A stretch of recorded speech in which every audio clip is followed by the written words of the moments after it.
The prince kissed her in the darkness of the ball, without knowing she was the palace maid.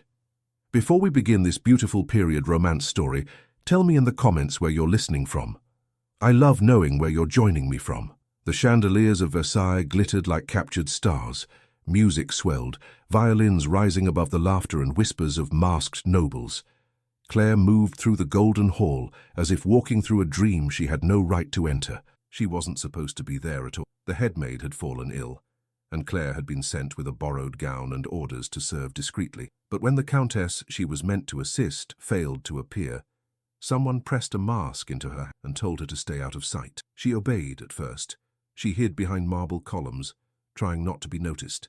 The gown was heavy, the silk foreign against her skin, the shoes too small, but no one called her by name. No one ordered her to fetch or clean.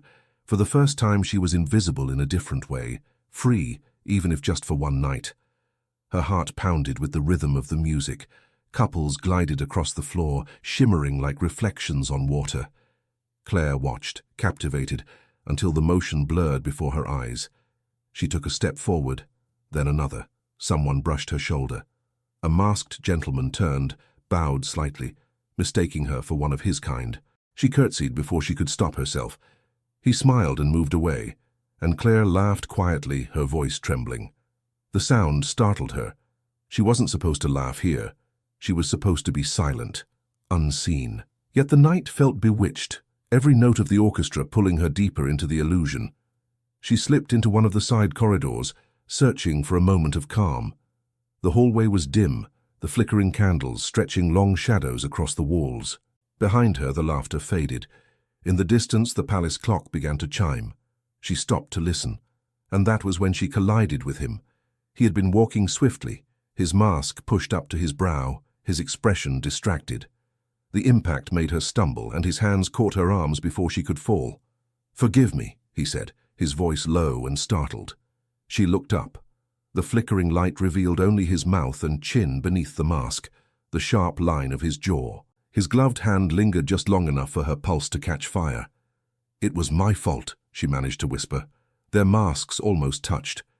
A faint fragrance, wildflowers and air after rain, drifted between them. The moment stretched thin, neither moved. He laughed softly, almost in disbelief. "Who are you?" "No one," she said quickly. "Please, I should go." But she didn't. Her feet refused to obey. "Stay," he murmured. "Just a moment." The music from the ballroom softened to a distant hum. They stood in the shadows, two strangers outside the reach of duty. His gaze found hers beneath the mask, steady and unguarded. "You're not afraid of me," he said, sounding surprised. "I should be," she answered. Something in her voice made him smile, a slow, uncertain smile that belonged more to a man than to a prince. He stepped closer, and the air between them grew warmer. Claire's breath trembled. Every part of her knew she should curtsy, retreat, disappear. Yet she didn't move. He lifted a hand, stopping just short of touching her cheek. "I've danced with 100 women tonight," he said, "and none of them looked at me as if I were real." "You shouldn't speak that way," she whispered. "Then tell me your name, and I'll stop." She shook her head. Names have a way of destroying dreams. The clock struck again. 11 chimes now, echoing through the corridor. She could hear the rustle of silk from the ballroom as another dance began. The sound seemed impossibly far away. He leaned closer, his voice barely audible. "Then let me pretend, just once." Claire didn't understand what he meant until his lips brushed hers. It was a quiet, uncertain kiss, like a question asked in secret. For an instant, everything else disappeared. The chandeliers, the titles, the endless rules that divided them. His hand rested lightly against her shoulder, and she felt his heartbeat against her palm. Then the spell broke. She drew back sharply, her breath uneven. "I have to go." "Wait." She turned and ran, the hem of her gown catching on the stone floor. Her shoes slipped, but she didn't stop. She darted through the maze of corridors, her pulse louder than the music. She tore off the mask and pressed it against her chest, terrified and exhilarated all at once. Behind her, the prince stood motionless in the dark. He didn't know her name. He didn't even know if he'd imagined her. But the scent she left behind, those wildflowers, clung to the air. A voice called from the ballroom, faint and formal. "Your Highness, the Queen awaits." He ignored it. He turned toward the corridor where she had vanished, his jaw tightening with something dangerously close to longing. For years he had endured balls, dinners, endless introductions, faces without souls, words without truth. Yet one accidental touch had undone him completely. Who was she? He muttered. No answer came. Only the faint echo of footsteps fading down the marble stairs. Claire reached the servants' wing and pressed her back against the door, gasping for air. The borrowed gown was ruined, the laces tangled. She tore them loose with shaking fingers. Every sound of the palace seemed sharper now, the distant laughter, the closing of doors, the murmur of carriages outside. She had kissed the prince. The thought struck her like lightning. She sank onto a bench, covering her mouth with her hands. What had she done? If anyone had seen them, if anyone recognized her, she would be dismissed, disgraced, maybe worse. Her reflection in the darkened window stared back at her, wide eyes, flushed cheeks, and that faint trace of wildflower scent that still clung to her skin. She could still feel the warmth of his hand. No, she whispered to herself. It meant nothing. It must mean nothing. She unpinned her hair and hid the mask beneath her apron. Tomorrow, she would burn it. Tomorrow she would forget. But sleep never came. She lay awake in the narrow servants' quarters, the moonlight creeping across the floor. Every time she closed her eyes, she saw him, the shape of his mouth, the sound of his voice when he said stay. Somewhere above, in his own chamber, the prince stared out at the same moon. He couldn't explain the ache that had taken root in his chest. He had kissed countless women in jest, as courtesy demanded, but never like that, never with wonder. He remembered her voice, low and unsteady, the way she said she was no one. No one, yet he had felt more alive in her presence than in all the glittering years of courtly life. Louis de Valmont, heir to the French throne, was not accustomed to uncertainty, and yet he found himself haunted by it. He rang for his attendant. "Find out who wore a lavender mask tonight." The attendant hesitated. "Your Highness, there were many—" "Then start with every guest," Louis said. "I will not sleep until I know." The man bowed and left. Louis leaned back in his chair, rubbing his temples. Somewhere the clock struck midnight. He could still taste the faint sweetness of that moment, still feel the pull of something that defied every law he knew. Claire rose before dawn to scrub the marble floors outside the ballroom. The chandeliers still sparkled, though the music had long died. She avoided looking at her reflection in the polished surfaces. Two maids whispered near the stairs. "They say the prince was seen in the west corridor." "With a masked lady." "Yes, he's searching for her now." Claire froze, the brush slipping from her hand. "If he finds her," one of the maids added, "he'll make her his bride." The other laughed. "A prince marrying a stranger? Only in fairy tales." Claire forced herself to move again, her hands trembling as she worked. She could hear her own heartbeat louder than their voices. Later, as she carried linens through the grand gallery, she caught a glimpse of him. The prince. He stood at the far end, speaking to his mother, his expression unreadable. He turned slightly, and for an instant his gaze passed over her. She dropped her eyes immediately, curtsying out of habit. He didn't notice, or perhaps he did and chose not to show it. When he walked away, she felt both relief and loss. By afternoon, word spread through the palace. The prince had ordered an inquiry. Every guest from the masquerade was to describe their attire, their masks, their companions.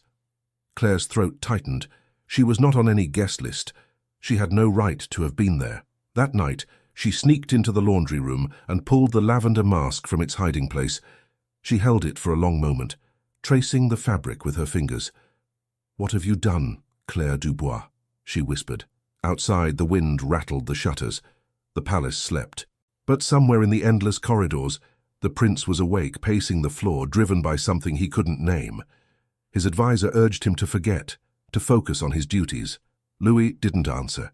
He only stared out the window at the dark gardens, where the echoes of music still seemed to linger. He had touched truth once, and he could not return to the hollow glitter of the court. He stepped onto the balcony, breathing in the cold night air. Beneath the scent of roses and wax, he caught a faint trace of wildflowers again. "She must be found," he whispered, "even if I have to search every shadow in Versailles." The first rays of dawn crept over the horizon, painting the sky pale gold. Claire, exhausted, walked across the servants' courtyard, her apron damp, her hands raw from work. She paused when she heard hoofbeats in the distance, royal messengers setting out on new errands. The palace would soon awaken, and with it all its dangers. She drew the shawl tighter around her shoulders and kept walking, praying that no one would ever know. But the scent of her secret clung stubbornly to the air, following her like fate itself. Louis stood in the doorway of his chamber, the sunlight touching his face. "She's out there," he murmured, half to himself, half to the morning. "And I will find her."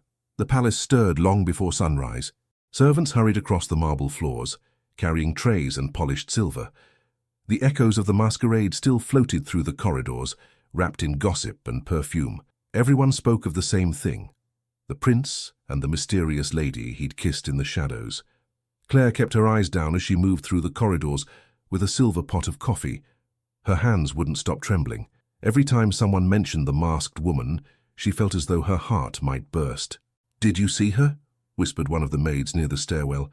"They say she wore lavender silk." "Lavender?" another said. "That's hardly proper for a duchess." "Then she must be foreign or scandalous." Claire tried to ignore them, but their words seemed to chase her down every hallway. By the time she reached the prince's private dining room, she could barely breathe.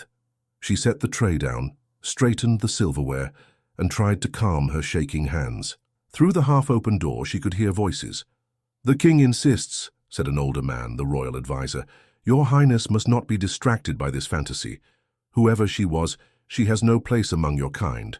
Louis's voice answered, firm and quiet. "It isn't a fantasy, Montreuil. I saw her, I spoke to her." "Then she should have been presented properly. There are rules for a reason." "There are rules for cages," Louis said sharply. "Not for hearts." The advisor sighed. "Hearts do not rule kingdoms." Claire froze. She shouldn't have been listening. She took a step back, but her shoe caught on the carpet, and the tray rattled. Both men turned. Louis's gaze landed on her first. He blinked, as if surprised to see a servant standing there. For an instant their eyes met. She dropped her head immediately. "My apologies, Your Highness," she murmured. "The morning coffee." Montreuil gestured impatiently. "Leave it and go." Claire obeyed, her pulse hammering in her throat. As she reached the door, Louis's voice stopped her. "What is your name?" She froze. "Claire, sire." "Claire," he repeated softly, as though testing how it felt on his tongue. "Have you served here long?" "Since I was 14, sire." He nodded, watching her a little too closely. "That will be all." She curtsied and slipped out quickly, her breath unsteady. As soon as the door closed behind her, she leaned against the wall and pressed a hand to her chest. He couldn't know. He mustn't. By mid-morning, the whispers had spread to every corner of Versailles. The Queen, pale and elegant, summoned her ladies-in-waiting to discuss the matter. "The prince has been enchanted," she said, fanning herself slowly. "Find the woman who wore lavender silk last night. Every noble family must account for their daughters." The order ran through the palace like wildfire. Lists were drawn up, names called, gowns examined. Claire's friend Hélène found her in the laundry room, pale and shaking. "They're searching for her," Hélène said in a low voice. "The one he kissed." Claire's hands stilled over the basin. "I know." "Claire, you weren't—" "Don't say it." Hélène bit her lip. "Then you need to hide that gown. If anyone finds out you wore it, it's already hidden," Claire whispered. "In the attic. No one will ever see it again." But no matter how tightly she tried to bury the memory, it lived in her every heartbeat. Each time she passed a polished mirror or heard the sound of the prince's voice echoing down the hall, it came rushing back. That afternoon, she was sent to the great hall to help prepare for the audience the Queen had demanded. Nobles filled the chamber, murmuring behind their masks of civility. Claire carried trays, her head bowed, her eyes fixed on the floor. Louis entered moments later, flanked by guards. The room fell silent. "My son," the Queen began, "your behavior last night has caused confusion. If you will not tell us who she is, we shall find her for you." "I don't know her name," Louis said. His voice carried across the marble like thunder. "But I will know her when I see her." The courtiers exchanged glances. Claire could feel their stares prickling her skin, even from across the room. The Queen raised a delicate brow. How you claim to love a stranger, Louis? Love is not a game. Then perhaps the court has never played it honestly, he replied. Gasps rippled through the hall. The Queen dismissed the attendants with a wave of her fan, trying to mask her irritation. This audience is ended. We will continue our inquiry privately. As the nobles dispersed, Claire moved to collect the empty glasses. She thought she was safe until she felt a shadow fall across her. She looked up, and there he was. Louis stood only a few feet away, studying her face. "You were in the corridor this morning," he said quietly. "Yes, sire," she answered, forcing her voice not to tremble. He hesitated, his gaze lingering. "Do you wear perfume?" "No, sire." He frowned slightly, as if unconvinced. Then someone called his name and he turned away. Claire exhaled shakily and fled down the servants' stairwell. By the next morning, all Versailles was talking. Some said the prince's mystery woman was a duchess from Lorraine. Others claimed she was the daughter of an ambassador. Every version grew more absurd. Claire moved like a ghost among them, invisible yet constantly afraid of being seen. When she entered the kitchens, even the cook was gossiping. "They say His Highness refused breakfast," he told the scullery boys. "He's in love." Hélène rolled her eyes. "Princes don't fall in love. They marry titles." Claire kept scrubbing the copper pots, her heart pounding faster with every word. In the afternoon, she was assigned to carry linens to the upper floors. As she passed the grand staircase, a sudden commotion made her stop. A messenger rushed by with a parchment sealed in gold. Servants whispered that the prince had ordered every musician, artist, and guest from the ball to be questioned personally. He wasn't giving up. She reached the gallery just as a group of noblewomen passed, laughing behind their fans. One of them, the Marquise de Beaulieu, turned her sharp eyes toward Claire. "You there," she said. "What's your name?" "Claire, milady." "You look familiar," the Marquise said slowly. "Were you in the ballroom last night?" Claire's throat went dry. "Only to serve, milady." The Marquise studied her for another moment before smiling faintly. Perhaps I imagined it." When the women moved on, Claire nearly collapsed against the wall. Every word, every look felt like a noose tightening. That evening she knelt by her bed, whispering prayers she had almost forgotten. She asked for forgiveness, though she wasn't sure what sin she'd committed, stealing a moment or daring to feel it. Above her, the bells of the chapel rang the 9th hour. Louis sat alone in his study, the fire burning low. On the table before him lay sketches of masks collected by his attendants. None were right. None had that simple lavender silk, that lightness that haunted him. Montreuil entered quietly. "Your Highness, this search is creating unrest. The court expects you to name your bride by the end of the season." Louis didn't look up. "Then the court will wait." Montreuil sighed. "And if the Queen refuses? Then I'll remind her that a crown without a heart is just metal." The advisor bowed, defeated. When he was gone, Louis rose and walked to the window. Beyond the gardens, torches flickered in the servants' courtyard. Somewhere out there, the scent of wildflowers lingered. He could almost feel her presence, faint but constant, like the echo of a song he couldn't stop hearing. He didn't know that the same wind carried his name to Claire, whispering through the open window of the laundry room. "Claire," Hélène whispered behind her, "the prince is searching for the lady again. The whole palace knows." "I know," Claire said quietly. "Then you must stay away from him. Don't go near the royal wing." "I won't." But fate didn't listen. The next day, Claire was ordered to deliver a tray of letters to the prince's chamber. She tried to protest, but the headmaid insisted. "He asked for someone trustworthy. You'll go."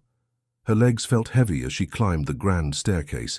Every step brought back the memory of that kiss, the heat, the fear, the impossible sweetness of it. When she reached the door, she knocked softly. "Enter," came his voice. She pushed the door open and kept her eyes on the floor. "The correspondence, sire." He looked up from his desk, surprised. "You again." "I was sent, Your Highness." He rose and took the letters from her hands. Their fingers brushed. The contact was brief, but it sent a shock through both of them. "Tell me," he said after a pause. "Were you at the ball?" Claire's heart stopped. "No, sire. I was attending to the laundry." His eyes narrowed slightly. "Strange. You smell of the same flowers I remember from that night." She froze, searching for words. "Perhaps the gardens, sire. The linens are dried near the fields." He said nothing for a long time. Then, finally, he nodded. That must be it. She curtsied quickly, turning toward the door. Wait, he said softly. She stopped. He stepped closer, his voice lowering. If I asked you to look at me, without the rules, without the masks, would you? Claire's throat tightened. I don't understand, sire. I think you do. Her hands shook. Please, Your Highness. I'm only a servant. You say that as if it means you feel less. Before she could answer, footsteps echoed down the corridor. Montreuil appeared in the doorway, bowing. Your Highness, the Queen wishes to see you. Louis stepped back immediately. Very well. Claire seized the moment to escape. She hurried down the stairs, her pulse racing, her mind spinning. Hélène found her in the laundry room, pale and silent. Claire, what happened? Nothing, she whispered. Nothing at all. But her trembling hands betrayed her. Later, as the palace quieted, Claire walked alone through the dark hallways, carrying linens to the servants' quarters. From the grand staircase she heard voices, nobles murmuring about the search, the prince, the unknown woman. His Highness is obsessed, someone said. He claims he'll find her before the weekends. Another laughed softly. Perhaps she hides under his nose. Claire's breath caught. She pressed herself against the wall, willing her heart to calm. Then, suddenly, a door opened behind her. Claire, said a familiar voice. She turned, startled, the bundle of linen slipping from her arms. The prince stood there, his expression unreadable. For a heartbeat, neither of them spoke. The corridor was silent except for the faint hum of distant music. Then he stepped closer, lowering his voice so only she could hear. Tell me, Claire, he said, his eyes fixed on hers. Why do you tremble every time I look at you? Claire's breath caught. The corridor felt smaller, the candlelight dimmer. Louis's eyes were fixed on her, curious and searching, as if he could peel away every lie she'd wrapped around herself. I'm not trembling, she whispered. He smiled faintly. You are. It's only the cold, sire. There's no cold in this palace, he said quietly. Only secrets. She lowered her gaze, clutching the bundle of linens against her chest. Please, Your Highness, I should go. He took a slow step closer, his tone gentler now. You fear me. Why? Because I know my place. Then tell me, Claire, he said. What place do you think I have? She hesitated. Above everyone. He shook his head. No, I was born there, perhaps, but I don't belong there. Before she could answer, footsteps echoed from the far end of the hall. Claire stepped back immediately, but Louis's hand brushed hers as if to stop her. The brief touch made her heart stumble. Go, he whispered, before someone sees. She fled down the corridor, her pulse still echoing his words. Louis watched her disappear, his jaw tightening. The sound of approaching boots drew his attention. His advisor again. Your Highness, said Montreuil, bowing stiffly. The Queen insists you attend the council meeting. Louis didn't move. Tell her I'll come shortly.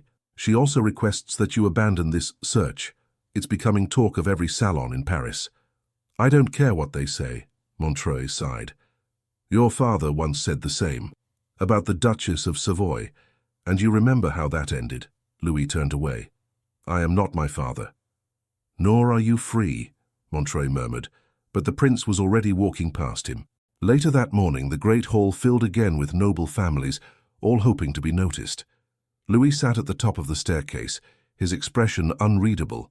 Ladies curtsied, masks glittered, perfumes mixed in the air, but none carried that scent he sought. Your Highness, Montreuil whispered beside him, there are still 50 more to present. Louis leaned back. 50, 100, 1,000. It won't matter, the advisor frowned. You believe you'll recognize her? I'll know her, Louis said simply, even if she wears another face. Down below, Claire stood with the servants along the wall, helping to pass refreshments. She moved carefully, avoiding his gaze. But when she glanced up, his eyes were already on her. She froze. For a single, unbearable heartbeat, the hall disappeared around them. He looked at her, not as a prince surveying his staff, but as a man recognizing something he'd lost. Then Montreuil leaned in, whispering something, and Louis looked away. The spell broke. Claire, Hélène hissed from behind her. He saw you. No, Claire whispered. He was just looking at the crowd. Hélène's eyes were wide. If he remembers, he won't. But her voice didn't sound convincing. That night she couldn't sleep. The moonlight streamed across the small window, turning her white apron pale silver. She replayed his words again and again. Secrets, places, freedom. What could a prince know about cages? In another wing, Louis sat alone in his study, staring at a folded piece of parchment. It was a letter he had written to no one, a confession he would never send. He wanted to tell her that her silence haunted him more than any conversation ever had. Montreuil entered again unannounced. "You look exhausted, sire." Louis smiled faintly.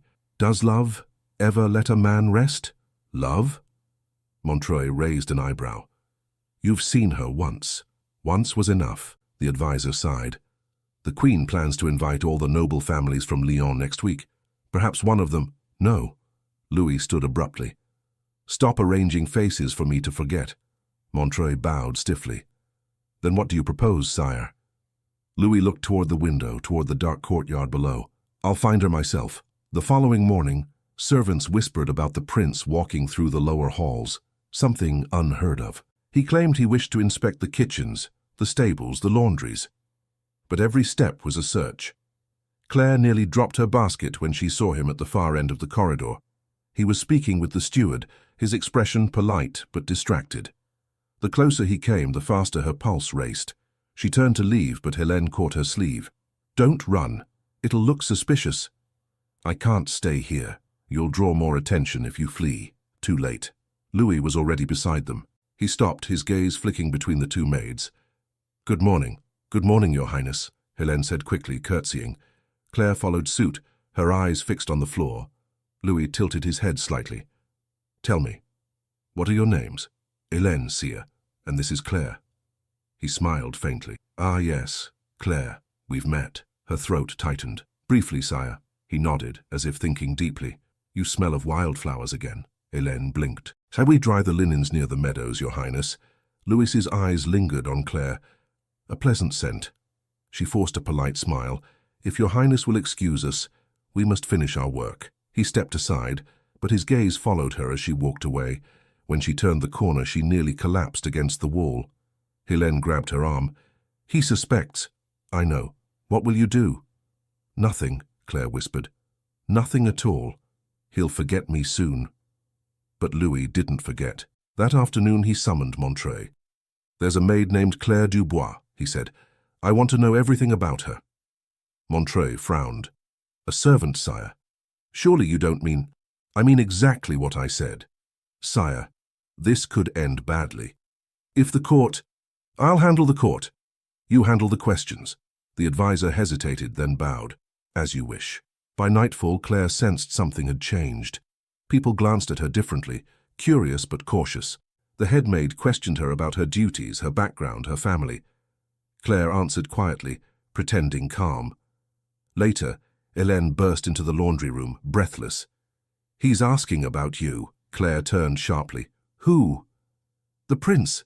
Montreuil's men are making inquiries, where you were born, who you serve. Claire, they know your name." Her heart dropped. "I have to leave." "Leave? You can't. They'll think you're guilty of something." "Then what do I do?" Hélène took her hands. "Say nothing. Act normal. Maybe he only wants to thank you."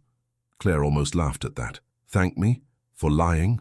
The next day passed in unbearable tension. Louis walked through the halls again, speaking kindly to every servant, but always glancing toward her when he thought she wouldn't notice. Montreuil returned that evening, holding a folded report. "Claire Dubois," he said. "Born near Rouen, daughter of a farmer. Entered service at 14. No record of noble blood." Louis read the words without expression. "And yet she carries herself differently." "She's a maid, sire, nothing more." "Nothing more," Louis repeated softly. "And yet everything feels less without her." Montreuil sighed. "Your Highness, may I remind you, if the Queen suspects even a whisper of this, she'll dismiss the girl before sunset. Then we'll have to give her no reason to suspect." That night, the palace glittered again with light. Another small gathering, another excuse for nobles to gossip. Claire moved through the crowd unseen, serving wine, collecting empty goblets. She could feel Louis's presence long before she saw him. He stood near the orchestra, surrounded by ladies trying to catch his attention. But his gaze kept wandering, searching. When it found her, he smiled slightly, a secret smile no one else would notice. Claire turned away, pretending to arrange a tray. Her hands shook. She knew she shouldn't stay, but something held her there. Montreuil leaned toward the prince. "Your Highness, the Queen is watching. Let her. She already suspects the maid." Louis's smile faded. "Then keep her name out of the rumors." Claire moved toward the doors, her heart pounding.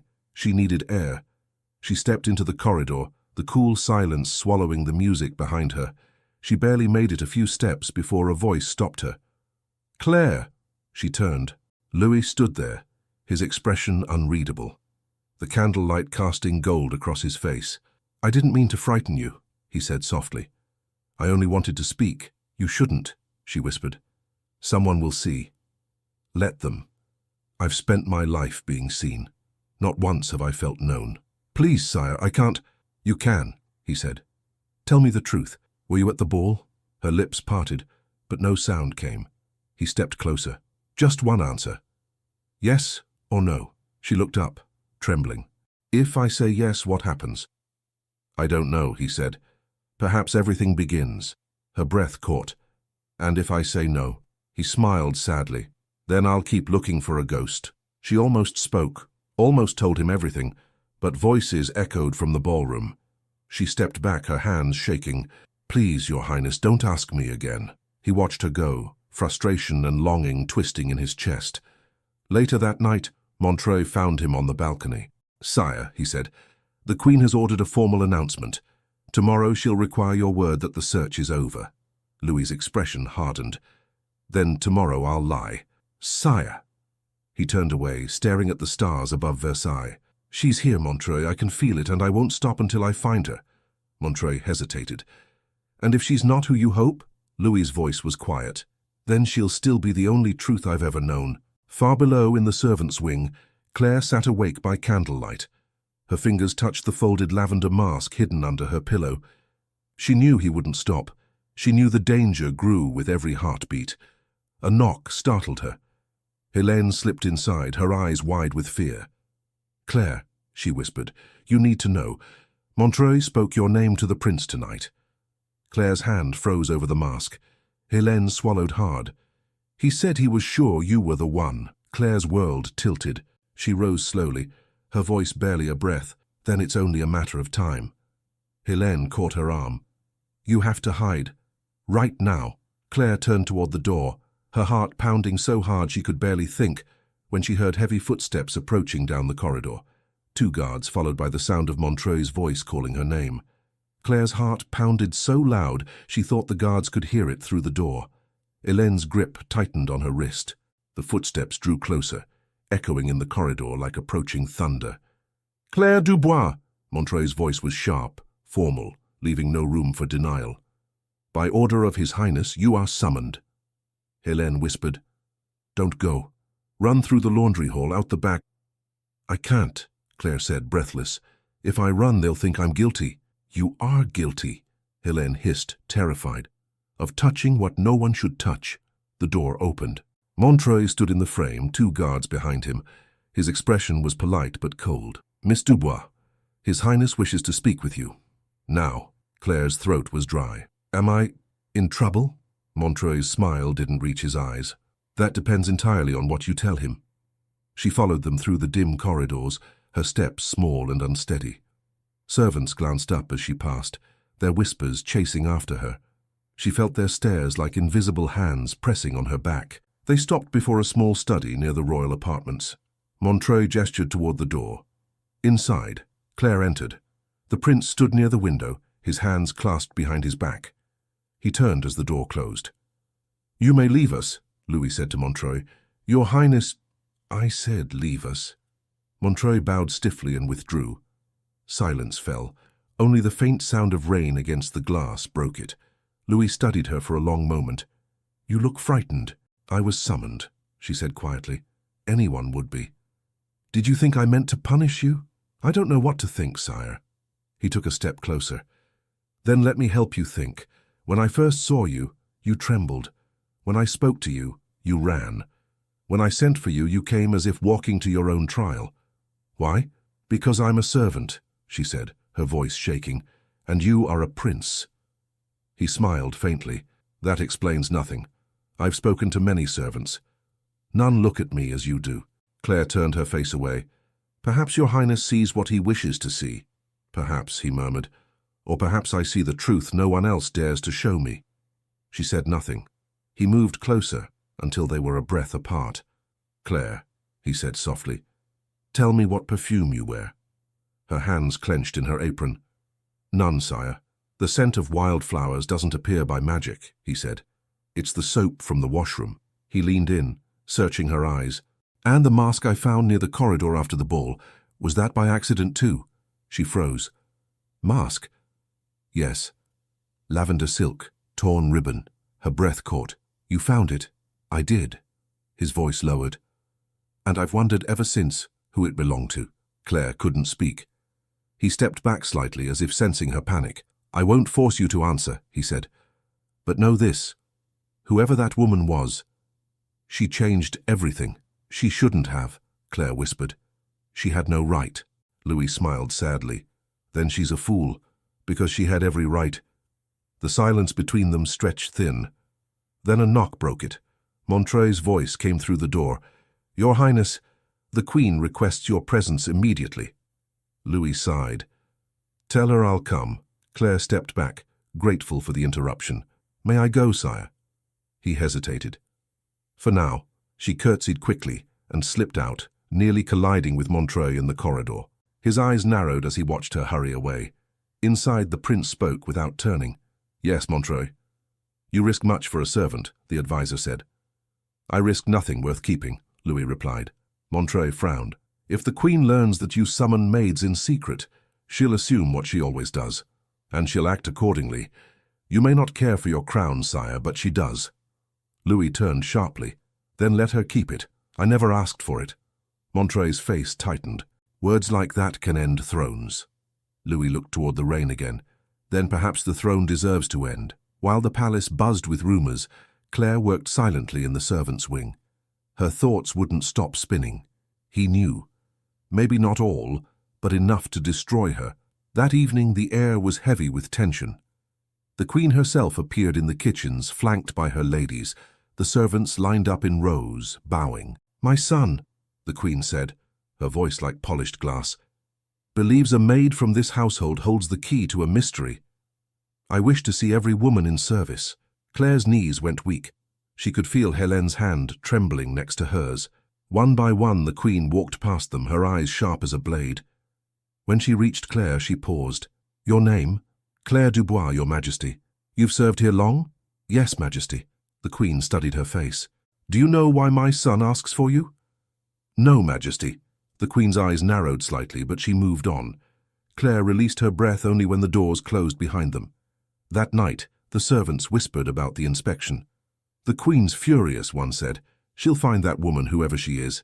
She'll send her away, said another. Or worse. Claire pretended not to hear. She kept working until her hands ached, anything to stop thinking. But when the palace grew quiet, she slipped away to the attic. The mask was still there, hidden beneath an old trunk. She lifted it, staring at the fabric. The ribbon was torn, just as he'd said. A sound behind her made her jump. She turned. Hélène stood in the doorway. You shouldn't be here, Hélène whispered. If someone finds you with that... They already suspect, Claire said. He knows it was me. Hélène's eyes widened. The prince? Claire nodded.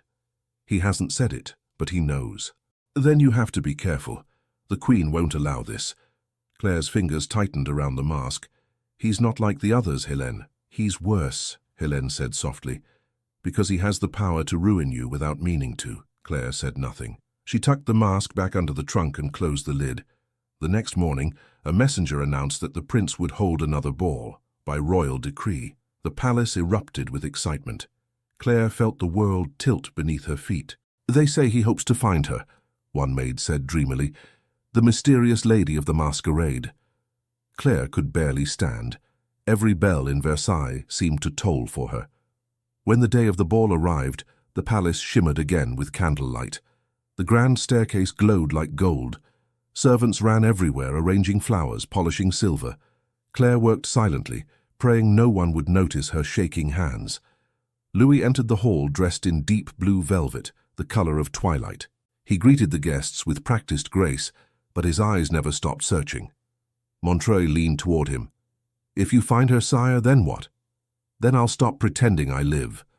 Montreuil sighed.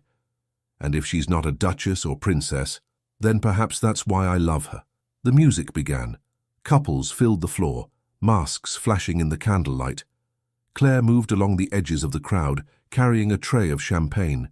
She could feel his presence even before she saw him. Louis turned, and their eyes met across the room. For a heartbeat, the noise vanished. She looked away quickly, almost dropping the tray. The Marquise de Beaulieu noticed. She followed Claire's line of sight and saw the prince watching the maid. A smile curved on her painted lips. "So that's the secret," she murmured. "A servant dares to charm a prince." Later, when Claire passed near her, the Marquise stopped her. "Careful, child," she said sweetly. "The higher the candle, the quicker it burns out." Claire bowed. "Yes, milady." The Marquise's smile sharpened. "Tell me, where did you get that scent? It's familiar." "It's nothing, milady." "Soap, soap. How curious." The Marquise's eyes glittered. "Enjoy the evening, little dove." Claire hurried away, her stomach twisting. The music swelled again, louder, brighter. Louis moved through the crowd as if drawn by instinct. He stopped near the servants' table, pretending to reach for a drink, but his eyes were only on her. "You shouldn't be here," she whispered when he drew close. "Neither should you," he said. "This is madness, sire. Someone will see." "Let them. Please," she said, stepping back. "You don't understand the danger. Then explain it to me." She shook her head. "I can't." The Marquise's voice cut through the air, light and cruel. "Your Highness," she called from across the room, "have you found your mysterious lady yet?" Louis glanced toward her, forcing a smile. "Not yet, my lady." "Well," she said, lifting her glass, "perhaps she hides among your servants." Laughter rippled through the guests. Claire's face burned. She set the tray down and fled toward the corridor. Louis followed, ignoring the whispers behind him. He caught up with her near the grand staircase. "Claire, wait." She turned, tears in her eyes. "Please stop, Your Highness. This can only end badly." "Then let it end," he said. "But tell me the truth first. Were you the one that night?" Her silence was answer enough. Louis exhaled shakily. "I knew it. Forget it ever happened," she pleaded. "It was a mistake. It was the only thing in my life that felt real." The Marquise appeared at the top of the stairs, watching them with cold satisfaction. "Your Highness," she said loudly, "what an odd place for conversation." Claire turned, startled. Guests nearby began to murmur. The Marquise smiled. "I wonder," she said sweetly, "if this young woman might be the one you've been searching for." Claire's heart stopped. Louis stepped in front of her. "Enough, Marquise." "Oh, come now, sire," she said. "Everyone's curious. Why not let us see if the mystery ends here?" Claire backed away, trembling. The Marquise's eyes glittered with triumph. "Tell me, little maid," she said, "do you still have the lavender mask?"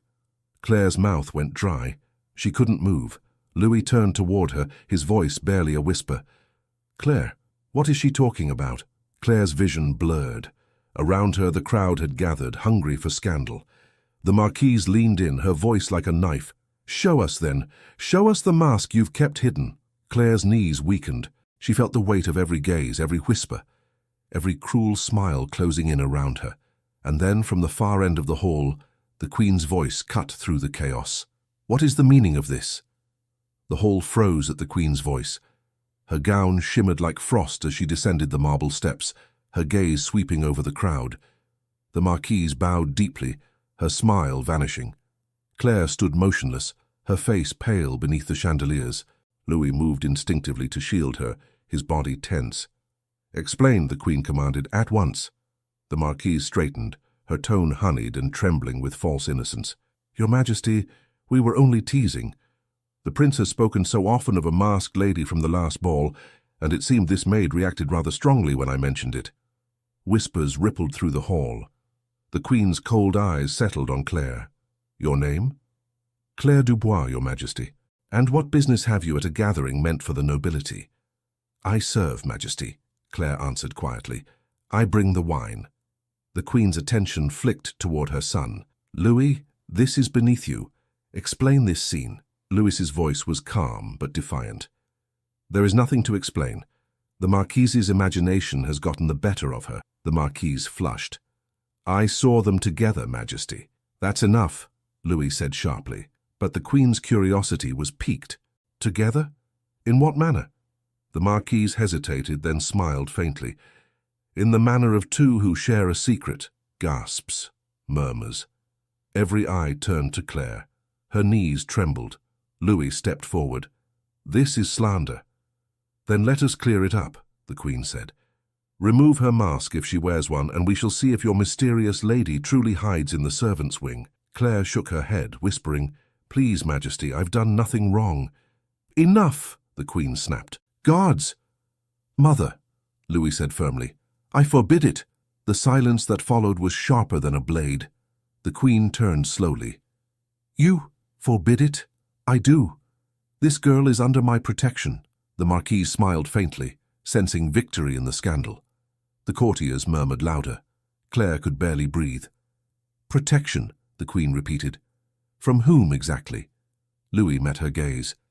"From the cruelty of this court." The Queen's fan snapped shut. "We will discuss this privately." She turned to the guests. "The evening is over." Within moments, the hall erupted in whispers and movement. The musicians stopped playing. The nobles scattered, hungry to repeat every word they'd heard. The Marquise lingered at the edge of the room, her expression satisfied. When the hall emptied, the Queen faced her son again. "You will come to my chambers immediately." Louis hesitated, then turned to Claire. "Go back to your quarters. Do not speak to anyone." She nodded shakily. He watched her disappear into the shadows before following his mother out. In the servants' wing, Claire collapsed onto a bench. Helene rushed to her side. "What happened?" "They know," Claire whispered. "Everyone knows." "Did he defend you?" "Yes." Helene's eyes widened. "Then it's worse than I thought." Meanwhile, in the Queen's chambers, the tension was suffocating. The Queen stood before the fire, her back rigid. Louis faced her, unflinching. "You humiliated me before the entire court," she said coldly, "over a servant. I defended an innocent girl." "You defended your own foolishness," she turned to him. "You risk your reputation, your crown, your bloodline for a maid." "I risk nothing I value." Her voice rose. "You think this is love? It's infatuation born of boredom. You will forget her. I won't. Then I will see to it she is gone by morning." Louis's expression hardened. "If she leaves, I leave." The Queen stared at him in disbelief. "You dare threaten your own mother. I dare protect what matters to me." She stepped closer, her voice low and sharp. "You are the heir to France. You do not belong to yourself. You belong to the throne. Then the throne owns a heart it can't command." She slapped him. The sound echoed in the chamber. For a long moment, neither moved. Finally, she whispered, "You will regret this." He bowed slightly. "Perhaps, but not as much as I'd regret silence." He left her standing by the fire, trembling with rage. The next morning, rumors filled the palace. Some said the prince had lost his senses. Others said the Queen planned to send the maid away before nightfall. Claire heard none of it directly, but she saw the looks. The headmaid barely spoke to her. Servants who once shared bread now turned away. Helene brought her a piece of bread and sat beside her. "They'll send you away," she said softly. "You should pack now." "I can't just leave," Claire whispered. "He told me to wait." "Then he's a fool." Claire shook her head. "He's kind." "Kindness doesn't survive here," Helene said. "Not in this palace." Later that day, Louis found her in the courtyard, pretending to scrub the steps. He motioned for her to rise. "Are you all right?" he asked quietly. "No, sire," she said honestly. He smiled faintly. "Nor am I." "You shouldn't be here," she whispered. "They'll see. I don't care who sees. I'm done hiding." She looked at him, desperate. "You can't protect me from them." "Watch me." He took her hand. The contact was quick, almost invisible, but someone saw. A shadow moved behind a column. The Marquise. She turned and walked away, a knowing smile curving her lips. That evening a summons came for Claire. The Queen demanded her presence. Hélène helped her straighten her dress, whispering prayers under her breath. "Be polite," Hélène begged. "Say nothing that could sound proud." Claire nodded and followed the guard to the royal apartments. The Queen sat by the window, embroidery in her hands, her expression unreadable. "You know why you're here," the Queen said. "Yes, Majesty." "Then speak. Did you attend the masquerade?" Claire hesitated. "I served that night, Majesty. That wasn't my question." Claire's hands twisted in her apron. "I wore a gown only for an hour. It was not my place." "I meant no harm." The Queen studied her face. "Do you love him?" Claire's breath caught. "I serve him, Majesty." "That wasn't my question either." Claire's silence was answer enough. The Queen sighed. "Then you are either brave or very foolish." "Both, perhaps," Claire said softly. A faint smile ghosted across the Queen's face before vanishing. "I should have you dismissed. That is what the court expects. But my son has made himself clear. He believes himself in love." Claire dared to lift her gaze. "Then I will go willingly, Majesty. I won't bring shame upon him." The Queen's eyes softened just for an instant. "You would leave?" "Yes, if it would spare him." The Queen rose slowly. "Then perhaps you are wiser than he is." She turned away. "Go. Do not speak of this conversation to anyone." Claire curtsied deeply and fled. When Louis learned of it, he stormed into his mother's chambers. "You spoke to her?" "I did," she said calmly, "and she agreed to leave." He paled. "You can't send her away." "I didn't have to." She offered. "She belongs here. She belongs wherever scandal cannot touch her. She belongs with me." The Queen met his anger with silence. Then, quietly, she said, "You are not ready to be the man she deserves." Louis froze. For a moment the certainty drained from him. He turned and left without another word. By evening the servants whispered that the maid would be gone by dawn. Claire packed her few belongings in silence. Hélène wept quietly beside her. "So you'll find peace at least," Hélène said. "There's no peace in leaving what you love," Claire replied. A soft knock came at the door. It was Louis. "Hélène, leave us," he said gently. When they were alone, he stepped closer. "You can't go." "I must. I'll stop them. You can't fight everyone." "I'll fight anyone," he said. "Even my mother. Then she'll hate you." "She already does." Claire shook her head, tears glistening in her eyes. "Louis, please. You have a kingdom to think of. I have nothing but my life. Let me keep that." He reached into his coat and pulled out the lavender mask. "I kept this," he said quietly, "because it reminded me that for one night I was free." She touched the mask, her fingers trembling, "and for one night I wasn't afraid." He took her hand again, desperate. "Run with me. Tonight, before they can stop us." Her eyes widened. "You can't mean it." "I do. I'll renounce it all if I must." The door opened suddenly. Montreuil stood there, his face pale. "Your Highness," he said quickly, "the Queen knows you're here." Louis turned. "Then she'll hear me say it. I choose Claire Dubois." Montreuil's expression was grim. "Then you've chosen exile." Claire's voice broke. "No, please don't." The sound of hurried footsteps echoed down the corridor, guards approaching. Louis squeezed her hand once, hard. "Trust me," he whispered. "I'll find a way." The door burst open. Claire backed away, the lavender mask slipping from her fingers to the floor. "Take her to her quarters," Montreuil ordered, "and keep her there until morning." Louis started forward, but two guards stepped between them. Claire's eyes met his one last time as they led her away, her voice barely audible. "Don't follow me." He didn't listen. He stood frozen in the corridor, watching until the doors closed behind her. Then he turned to Montreuil, his voice cold and sure. "Prepare my horse. Tonight I ride for her." The palace slept beneath a grey dawn, but Louis did not. He stood by the stables, his cloak heavy with dew, his horse restless beneath the bridle. The guards had been dismissed under pretense of inspection. Only Montreuil remained, tense and disapproving. "You can't ride out now," Montreuil said. "Every eye in Versailles is awake with gossip." "Then let them talk," Louis answered. "They always do." "And if you're caught leaving?" "Then they'll have their scandal." Montreuil stepped closer. If you love her, protect her by staying away. Let the storm pass. Louis met his gaze. The storm is already here. Before Montreuil could reply, Louis swung onto the horse and galloped into the mist. The sound of hooves echoed through the courtyard like thunder swallowed by fog. Inside the palace, Claire sat in a small chamber under guard. She hadn't slept. The candle had burned out hours ago, but she stayed by the window, waiting for a sign, any sign that this nightmare would end. Hélène slipped in quietly, carrying a loaf of bread. "You shouldn't be awake," she whispered. "They'll check on you soon." "I can't close my eyes," Claire said softly. "Every time I do, I see him." Hélène looked at her with pity. "He's a prince, Claire. Princes don't come for us." Claire forced a faint smile. "Then perhaps he's not a very good prince." A knock startled them. The door opened, revealing Montreuil. His expression was grave. "Leave us," he said to Hélène. When the maid was gone, he turned to Claire. "His Highness has gone after you." Claire's eyes widened. "What?" "He left before dawn. The Queen believes he intends to defy her orders." "I never asked him to—" "No one believes that," Montreuil interrupted. "The court thinks you've bewitched him." Claire's stomach twisted. "I've done nothing but try to survive." "I believe you," Montreuil said quietly.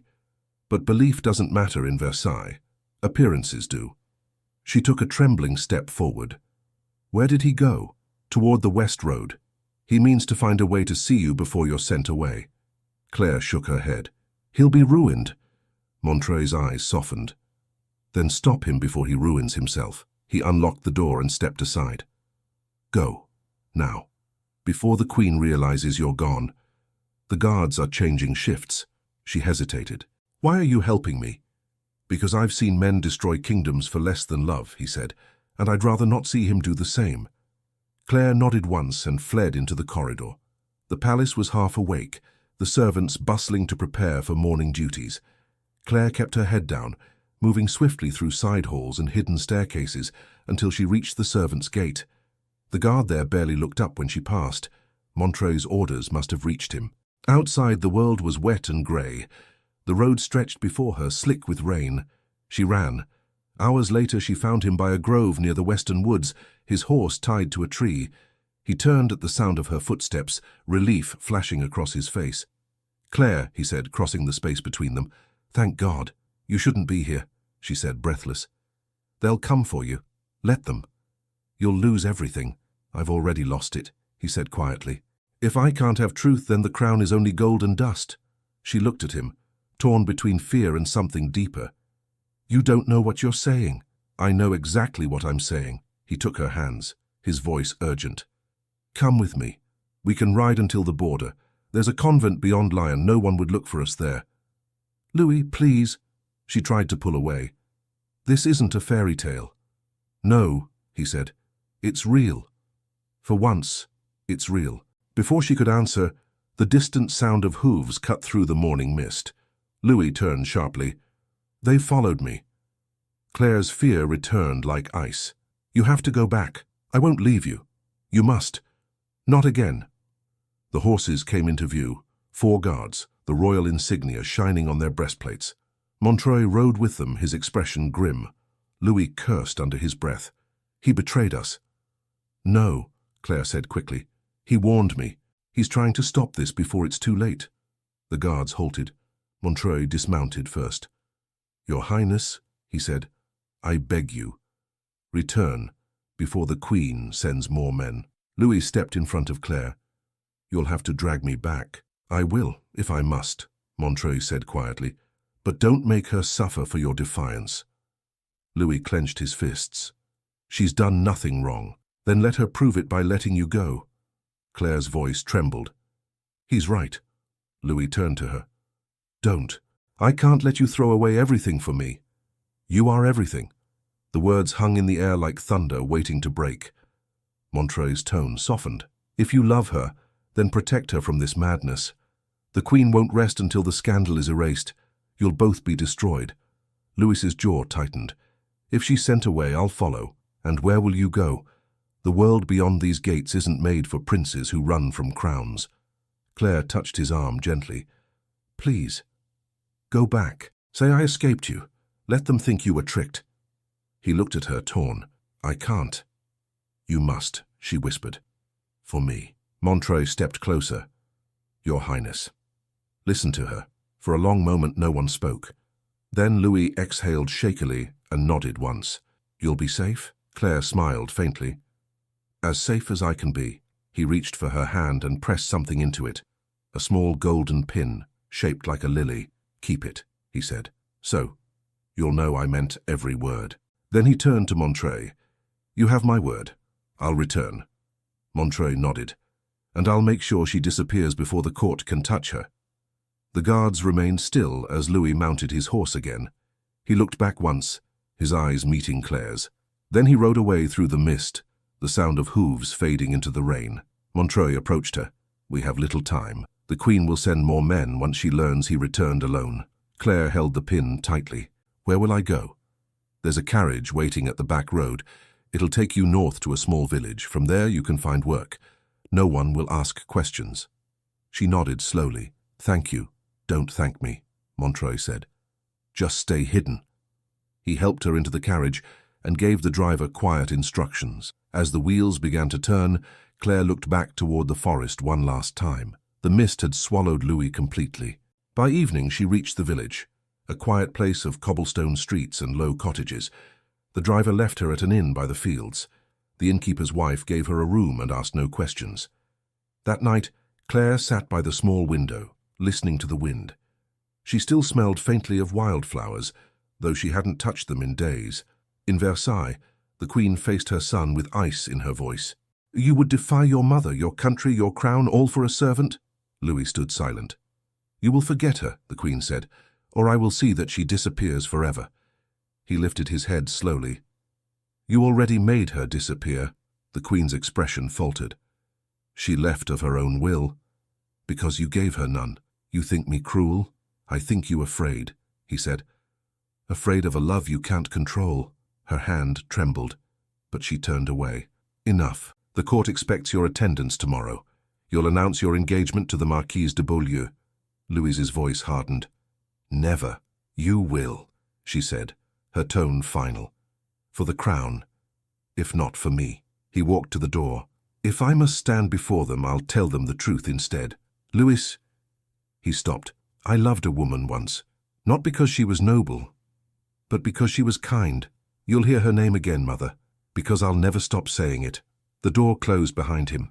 Far from Versailles, Claire worked quietly at the inn, scrubbing floors and tending fires. Weeks passed. The villagers were kind but curious. She said little, keeping her past buried under silence. Every night she took out the golden pin and stared at it in the candlelight. Sometimes she thought she heard his voice in the wind outside the window. Then, one evening, a stranger arrived at the inn, a man in a dark coat with the insignia of the royal house. He approached the counter and asked the innkeeper for a room. When Claire brought him water, he spoke softly. Your name is Claire Dubois? Her heart stopped. Who asks? An old friend, he said. He handed her a folded letter sealed with the royal crest. Her fingers shook as she opened it. The words were written in Louis's hand. They will crown me before winter, but I'll keep my promise. I'll find you before the bells ring for the new year. Her eyes filled with tears. When did he write this? 2 days ago, the man said. He wanted you to know he hasn't forgotten. She pressed the letter to her heart. Thank you. Outside, snow began to fall over the village, soft and silent. She stood at the window, watching it cover the fields. Back in Versailles, Montreuil entered the Queen's chamber quietly. Your Majesty, the prince prepares to make an announcement tomorrow. He refuses to reveal its nature. The Queen frowned. He'll obey, or he'll lose the throne. Montreuil hesitated. Forgive me, Majesty, but you can't stop a man who's already decided what his heart is worth. The Queen's expression darkened. Then the crown will remind him. That night, the palace blazed with light again. Invitations were sent. The nobles gathered. Louis stood alone by the window, the sound of music below him. He whispered to himself, Tomorrow, they'll know who she is.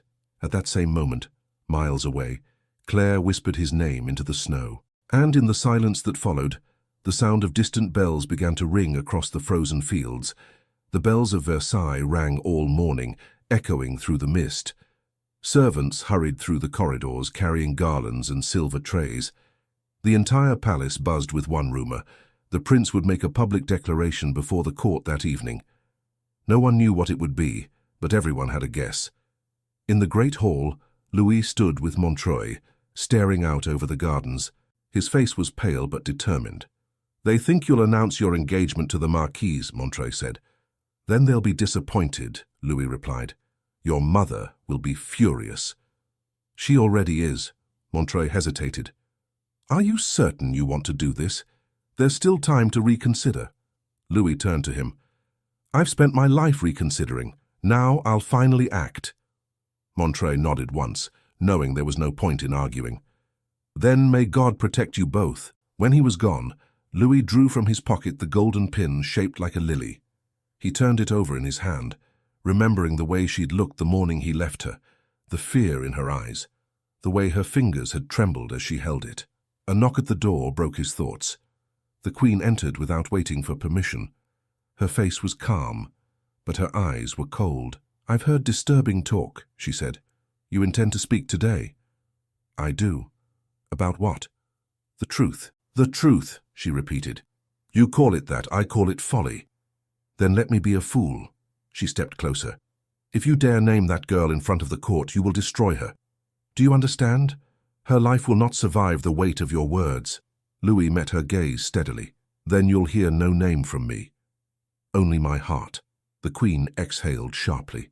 "You'll regret this, perhaps, but I'd regret silence even more." She turned without another word and left him standing there. As the hours passed, the palace filled with guests. Nobles in velvet and lace whispered in clusters, speculating about the prince's intentions. The Marquise of Beaulieu arrived in a gown of crimson silk, her smile confident. "He'll have no choice but to obey," she told anyone who would listen. When the trumpets sounded, the hall fell silent. Louis appeared at the top of the staircase, his posture straight, his expression unreadable. The Queen and her ladies watched from the dais, their faces composed masks. "Your Highness," the herald announced, "will you address your court?" Louis descended the steps slowly. Every gaze followed him. When he reached the center of the hall, he stopped. "My lords and ladies," he said, his voice carrying clearly, "for months you have waited to hear whom I will name as my bride. The court expects an alliance. The kingdom expects obedience. But I cannot give either without honesty." A murmur rippled through the crowd. The Marquise lifted her chin proudly. Louis continued, "At the last masquerade I met a woman who reminded me that truth is not born of rank or title. She was no princess. She carried no jewels, yet she had more courage than anyone I've known." The Marquise's smile faltered. The Queen's fan stopped moving. Louis's voice deepened. "I will not marry for politics. I will not trade my soul for a crown. I will not stand before God and vow to love one woman while my heart belongs to another." Gasps filled the hall. The Marquise's face flushed crimson. The Queen rose. "Louis, that is enough." He faced her. "No, Mother, it's just beginning." The murmurs grew louder, confusion and outrage swirling through the court. Louis raised his hand. "You may call me reckless. You may call me unworthy of the throne. But I would rather live one day in truth than a lifetime in lies." The Queen's voice was icy. "You disgrace yourself." "Perhaps," he said, "but at least I know who I am." He turned and walked out, leaving the stunned court behind. That evening, Versailles was chaos. Couriers galloped from the palace to Paris with the news. The Marquise locked herself in her chamber, shrieking about betrayal. The Queen dismissed half her household in rage. Montreuil found Louis in the stables, stripping the gold braid from his uniform. "She'll call it treason," Montreuil warned. "She can call it what she likes," Louis said. "I've said what I needed to. And now I go to her." Montreuil sighed. "You'll be hunted." "Then let them hunt." Far from the turmoil of the palace, Claire's world had grown small and quiet. She worked at the inn from dawn to dusk, serving travelers and cleaning rooms. The villagers were kind, though they whispered about her accent and the sadness in her eyes. That night, as she scrubbed the floor near the hearth, a traveler entered, a courier, his boots muddy from the long road. He ordered ale and leaned against the counter, talking loudly to the innkeeper. "News from Versailles," he said. "The prince defied the Queen, declared his heart belongs to some mysterious woman. refused to marry the Marquise. The innkeeper laughed. Madness! Who'd risk the crown for love? Claire's hand froze on the bucket.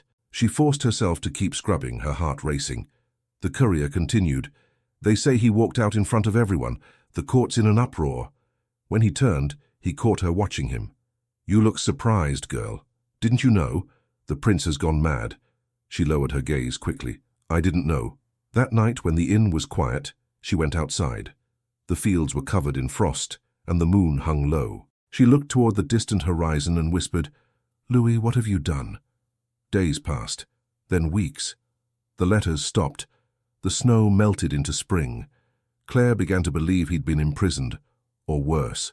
One morning, as she hung linens behind the inn, she heard a carriage approach. 2 riders in plain coats dismounted. One of them lifted his hat. Claire Dubois. Yes, she said cautiously. The man smiled faintly. We come from His Highness. Her heart leapt. He's alive? He's alive, the man said, and waiting. Where? In the old hunting estate near Fontainebleau. He sent us to bring you safely. Claire hesitated. If the Queen finds out. She already knows, the man said, and she's too busy silencing the court to stop him now. Within an hour, Claire was on the road again, wrapped in a cloak the color of ash.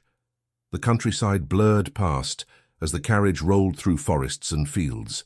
She barely breathed, afraid it might all vanish like a dream. When they reached the estate, the driver helped her down. The house was quiet, hidden among trees. Inside, firelight flickered in the great hall. Louis stood there, waiting. For a moment, neither moved. Then he crossed the room and took her hands. I told you I'd find you, he said softly. She stared at him, tears shining in her eyes. They'll destroy you for this. Then let them try. She shook her head. You don't understand. The Queen will never forgive. I don't need forgiveness, he interrupted. I need you. He drew her closer, his voice breaking slightly. I thought I'd lost you. I thought you'd forgotten me. I never could. They stood there in silence, the fire crackling between them. After a long moment, Claire spoke. What happens now? We live, he said simply. Away from the court, away from lies. They'll come for you. Then I'll meet them as a man, not as a prince. She looked at him, searching his face. And if they take you from me again? Then I'll fight my way back. He smiled faintly, trying to ease her fear. Do you remember that night in the corridor? When you told me names destroy dreams? She nodded. Then let me dream, he said. Let me dream of you by name. In daylight, tears slipped down her cheeks. Louis, I don't deserve this. You deserve everything I never had. Outside, the wind rose, rattling the shutters. The moment was fragile, suspended between hope and fear. Then came the sound of hoofbeats in the distance, fast, urgent, drawing closer. Claire stiffened. They've found us. Louis grabbed her hand. To the stables. Now. They ran through the side door into the cold night. The sound of horses grew louder, too many to outrun. Louis turned to her, his breath visible in the air. If they take me, don't follow. Go south, to the convent near Lyon. Montreuil will know where to find you. I won't leave you, she said fiercely. You must. The hoofbeat stopped just beyond the gate. Shouts followed. Torches flared. Louis drew her close for one last heartbeat, his voice low and steady. No matter what happens, remember this. I loved you in truth. The door burst open. Soldiers poured in, their torches casting wild shadows across the walls. Claire cried out as they seized him. He didn't resist. He only looked back at her once, his eyes calm, his mouth forming her name without sound. Montreuil stepped through the doorway, his face pale. I'm sorry, sire, he said quietly. It's the Queen's order. Do what you must, Louis said, but make sure she's safe. 2 guards held Claire as she struggled. Let him go, she screamed. Please. Montreuil lowered his gaze. He's protecting you, mademoiselle. Don't waste it. The guards dragged Louis toward the carriage waiting outside. Claire fought until her strength gave out, her cries lost in the noise of horses and voices. When the courtyard finally fell silent, the torches faded into the darkness of the road. Claire collapsed to her knees, trembling. Montreuil remained in the doorway, the rain beginning to fall around them. He looked at her with something close to pity. You have my word, he said softly. He'll live, but you must disappear. Claire's voice broke. And if he doesn't? Montreuil hesitated, the torchlight flickering across his face. Then I'll make sure the world knows why he fought. Rain poured through the night, beating against the windows of Versailles like 1,000 tiny drums. In the royal chambers, the Queen sat rigidly by the fire, her hands clasped around a goblet of wine she hadn't touched. Montreuil stood before her, his cloak dripping onto the marble floor. "So," she said quietly, "he went through with it." "Yes, Majesty, he found her." "And now?" "He's under guard, confined to the southern wing as you ordered." The Queen's expression didn't change. "And the girl?" "She's gone." "Gone where?" Montreuil hesitated. "Somewhere safe." The Queen's eyes narrowed. "Your loyalty wavers, Montreuil." "My loyalty is to France," he said calmly, "and France cannot afford a prince who despairs." She turned toward the window, watching lightning flash beyond the gardens. "He'll forget her." "No, Majesty," Montreuil said softly.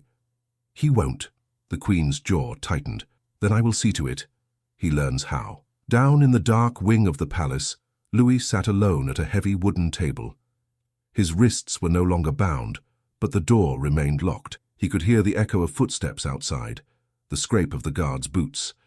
His clothes were soaked from the rain, his hair clinging to his forehead. The door opened, and Montreuil stepped inside. "She's safe," he said simply. Louis's eyes lifted. "Where? You know I can't tell you." Louis leaned back, exhausted. "You've always been good at keeping secrets." Montreuil's tone softened. "If I hadn't brought you back, the Queen would have sent the army after you both." "Then you should have let them come," Louis said bitterly. "At least I would have been free." Montreuil set a folded paper on the table. "There's a way out, but it isn't what you think." Louis stared at it. "What is this?" "An agreement," Montreuil said. "Sign it, and the Queen will end your confinement. You'll keep your title, your privileges, your life. And the price? You renounce her publicly and agree to marry the Marquise." Louis gave a hollow laugh. "She'd have me chained to duty and call it mercy." Montreuil didn't answer. The silence stretched. Finally, Louis stood, walked to the window, and looked out into the storm. "You said she's safe. That's enough. Then you'll do it?" "I'll stand before them and say what they need to hear," Louis said quietly. "But I won't marry anyone." Montreuil frowned. "They won't accept that. They'll have to." At dawn, the palace came alive again. Servants whispered as Louis appeared in the corridor flanked by guards. The Queen waited in the throne room, pale from sleeplessness, but perfectly composed. The Marquise stood beside her, dressed in white, her smile thin and expectant. Louis stopped before them and bowed slightly. The Queen's voice was cool. "The court will hear your decision." He looked at the sea of faces before him. Nobles, courtiers, and ministers, all holding their breath. "My decision," he said clearly, "is to serve France with honesty. I will uphold the crown's duty. I will obey the laws that govern us." A murmur ran through the room. The Queen tilted her head. "And what of your betrothal?" Louis paused. "I have wronged the Marquise with rumors not of her making. I offer her my apology." The Marquise smiled faintly, her eyes glinting with triumph. "But," Louis continued, "I cannot offer her my hand. That belongs to no one." The Marquise's smile froze. The Queen's fan snapped shut with a sharp crack. "Enough," the Queen hissed under her breath. "You mock me before the court." "I speak truth before the court," he said. The Queen rose. "Then truth will have consequences." Louis bowed again, calm but unyielding. As it always does. When he left the chamber, the whispering started again, some in awe, some in outrage. The Marquise stormed out in tears. The Queen ordered the council to reconvene at once. Montreuil found him later in the corridor. "You've just turned half the court against you." "The other half never stood with me," Louis replied. Montreuil sighed. "You're making this impossible." "It was never possible," Louis said quietly. Meanwhile, miles away, Claire lived under another name in the village of Sainte-Croix. She worked in a small workshop where she stitched fine linen for merchants. Her hands were steady, her voice quiet. No one knew who she was or why she sometimes woke at night whispering a name into the darkness. One evening, as she was closing the shutters, the innkeeper's wife called out to her. "Claire, there's news from Paris." Claire turned. "What kind of news?" "They say the prince refused to marry the Marquise," the woman said, half laughing. "Imagine, a royal scandal, The Queen's fit to faint. Claire gripped the window frame to steady herself. He refused? That's what they're saying. Some think he's lost his mind. She smiled faintly. Or maybe he's found it. That night, she sat by the window, unable to sleep. The wind carried the scent of rain and distant smoke. She thought of him standing before the court, defying them all. In Versailles, Louis's defiance had reached its limit. The Queen summoned him privately. When he entered her chamber, she was writing at her desk. She didn't look up. "Do you know what your rebellion has cost?" she asked. Louis said nothing. Ministers have resigned. Alliances are broken. The Marquise's family demands compensation. You've humiliated us all. I've only told the truth. She set her pen down sharply. You've disgraced the crown. Then the crown should learn what honor means, he said. Her voice rose. You will end this. You will marry the Marquise and silence this nonsense, or you will lose everything. Louis took a slow breath. Then I lose. The Queen stared at him, her composure cracking for the first time. You would throw away your birthright for a servant. He met her eyes. I'd throw away the world for peace. The Queen turned away, trembling. If you walk out of this palace, you'll never return. Louis bowed. Then let this be my last bow. That night, he left Versailles in secret again, this time with Montreuil's help. The advisor handed him a cloak and a sealed letter. It declares your renunciation of the throne, Montreuil said quietly. Louis took it. You understand what this means? Montreuil nodded. France will call you a fool. Then France will remember me honestly. They clasped hands. Find her, Montreuil said. Louis rode through the night until the torches of the palace vanished behind him. The roads were muddy from rain, the sky pale with dawn when he reached Sainte-Croix. The village was waking, smoke curling from chimneys. He dismounted near the workshop and asked for her name. The innkeeper's wife pointed toward the riverbank. She's there every morning, the woman said. Quiet girl, that one. Kind eyes. He followed the path down to the water. Claire was kneeling by the river, washing a length of linen in the cold current. She didn't hear his footsteps until he spoke. Do you still wash the world clean, Claire? She froze. Slowly she turned.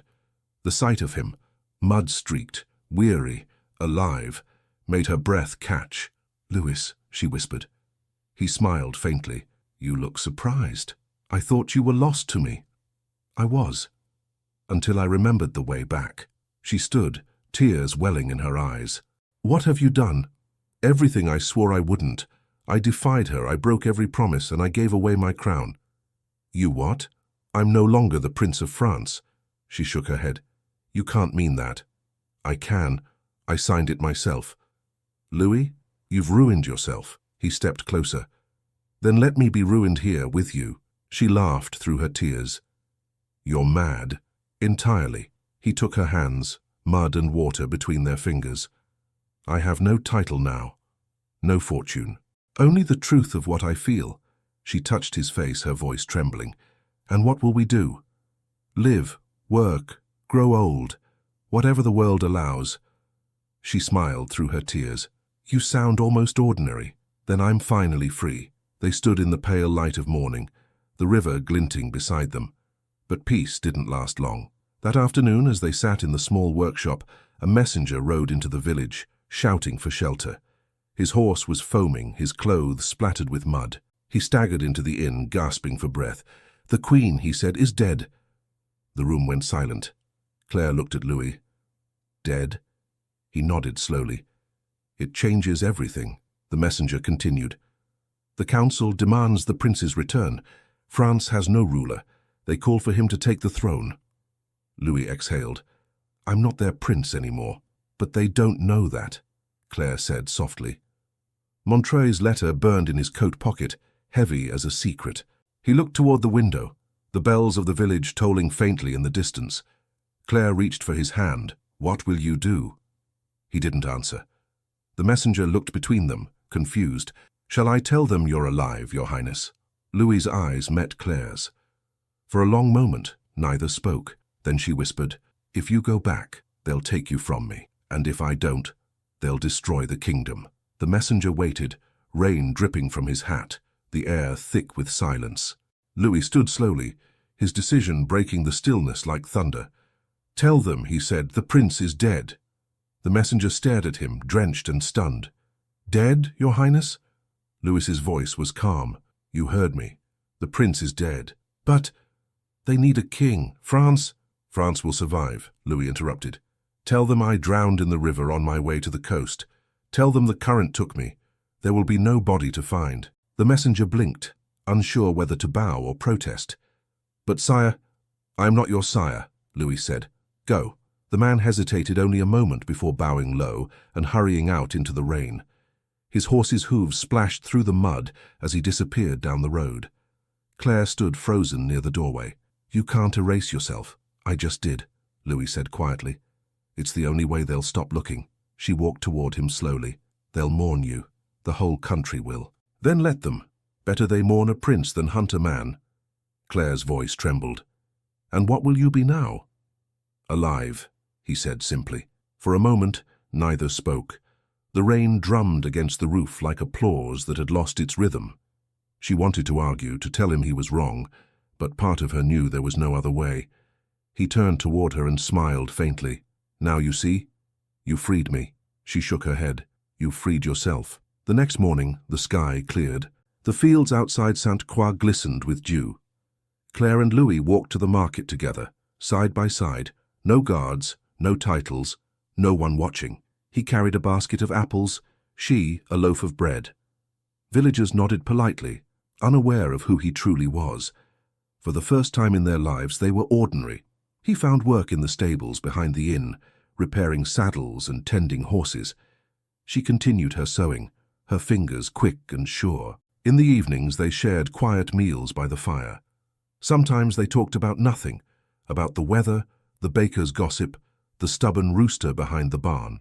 Other times, silence was enough. One evening, as they walked along the riverbank, Claire glanced at him. "Do you ever miss it, the palace?" he asked. "The world that was yours?" He smiled faintly. "I miss the books, not the gilded lies." She laughed softly. "You always say things like that. Too serious for a man who smells of horses." He stopped walking. "And you? Do you regret the night we met?" She looked down at the water, her reflection rippling. "Every day," she said softly. "And not once." He reached for her hand. "Then we're even." They stood together as the sun set, orange light spilling across the water. But peace never lasts long, where secrets linger. A month later, a carriage arrived in Sainte-Croix. 2 riders dismounted and went directly to the inn. The villagers watched from doorways, curious. The men wore the insignia of Versailles. Claire saw them first through the window and froze. "Louis," she whispered. "They're here." He looked up from his workbench. "How? Someone must have recognized you." He wiped his hands on his apron, his face unreadable. "Stay inside." "Louis, please." He stepped outside to meet them. The taller of the 2 men removed his hat. "Good day, sir. We seek a man named Louis de Valmont." Louis smiled politely. "Never heard of him." The soldier studied him. "You bear a resemblance. I've been told I resemble many men. It must be disappointing for them." The second soldier glanced toward the window where Claire stood. "And the woman?" Louis's tone sharpened. "She's my wife." The men exchanged glances. "Your wife," one repeated slowly. "And what is your name?" "Louis Martin," he said. "Stable hand. Ask anyone in the village." The soldiers hesitated. "If you hear anything about the prince, report it. The council seeks him. France is uneasy." Louis nodded. "Of course.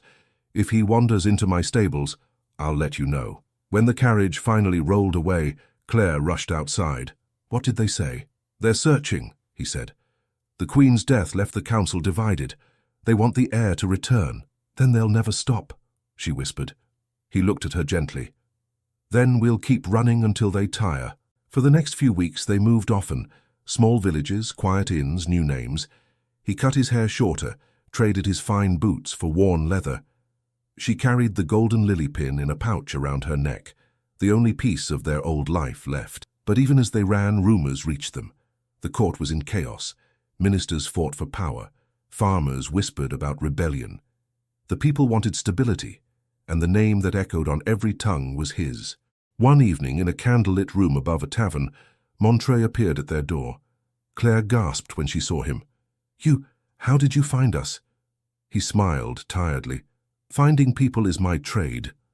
Louis rose from his chair. If you've come to bring me back, you'll fail. I came to warn you, Montreuil said. They've named another successor, the Duke of Orléans. He's dangerous.